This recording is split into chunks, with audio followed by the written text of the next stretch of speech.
আমি ফোন চার্জে রেখে কতক্ষণ আগে খাইতে গেছিলাম, তখন বন্ধু সবুজ কল দিছিল, আমি দেখি নাই। খাবার শেষে এসে ফোন ধরে কল দিলাম যে কাহিনী কি, তখন সে বলে ঝামেলা তো একটা লেগে গেছে। আমি তখন অবাক হইলাম, বললাম নতুন বিয়া করছো, ঝামেলা হবে কেন? ভাবি তো লুক খারাপ না। তখন সে বলে সন্ধ্যাবেলা কাম কাজ সেরে এসে তোর বাবির কাছে শুয়েছিলাম, দুজনে গল্প করতেছিলাম। আমি তখন বললাম তাতে সমস্যা কি, এটা তো ভালোই শীতের দিনে। সবুজ তখন ক্ষিপ্ত হয়ে বলল আগে পুরো কথা শুন। আমি তখন বললাম আচ্ছা বল শুনি। সবুজ তখন বলতে আরম্ভ করলো, তোর ভাবি হঠাৎ আমার কাছে এসে জিজ্ঞেস করতেছে, আচ্ছা আমি যদি খানা হইতাম আপনি কি আমারে বিয়ে করতেন? তুই তো আগে শিখাইছিলি বউয়ের সব কথা বুঝে উত্তর দিতে। তো আমি তো চালাকি করে উত্তর দিলাম হ্যাঁ বিয়ে করতাম। উত্তর শুনে তোর ভাবি খুশি হইল। এরপর আবার জিজ্ঞেস করলো, আমার যদি হাত না থাকতো আমারে বিয়ে করতেন? এবারও আমি বললাম অবশ্যই করতাম। এভাবে যা যা জিজ্ঞেস করলো সবই তার মন মতো উত্তর দিলাম।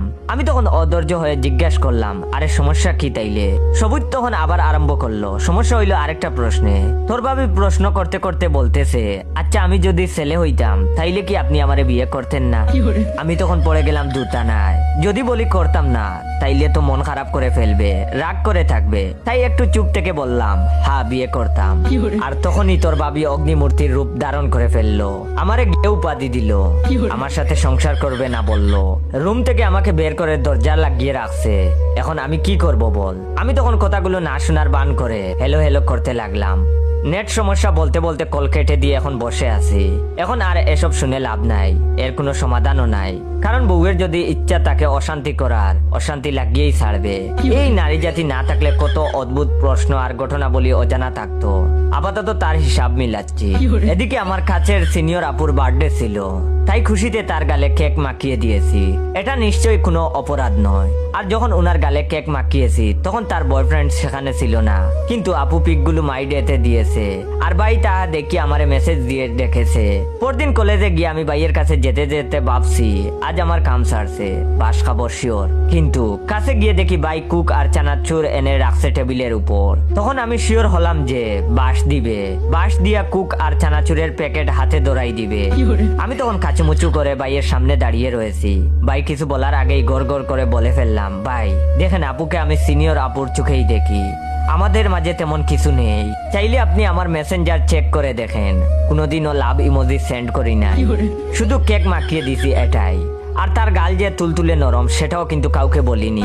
ভাই তখন হাসতে হাসতে বলতেছে, আরে বুকা তোরে তো ধন্যবাদ দেওয়ার জন্য রুমে ডাকলাম। আমি তখন বললাম কি বলেন?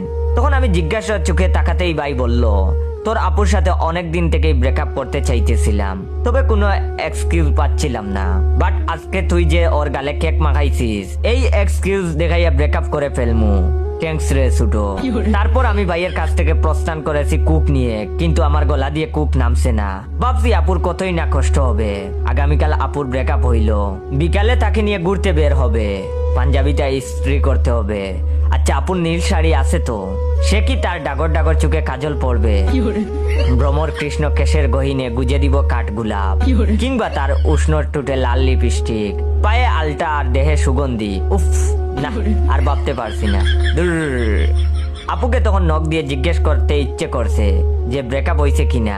ব্রেকআপ হওয়া মাত্রই আপুকে বলবো বাইকে ব্লক করে দিতে, কারণ আমাদের দুজনের পৃথিবীতে তৃতীয় কেউ থাকবে না, একদমই না। হা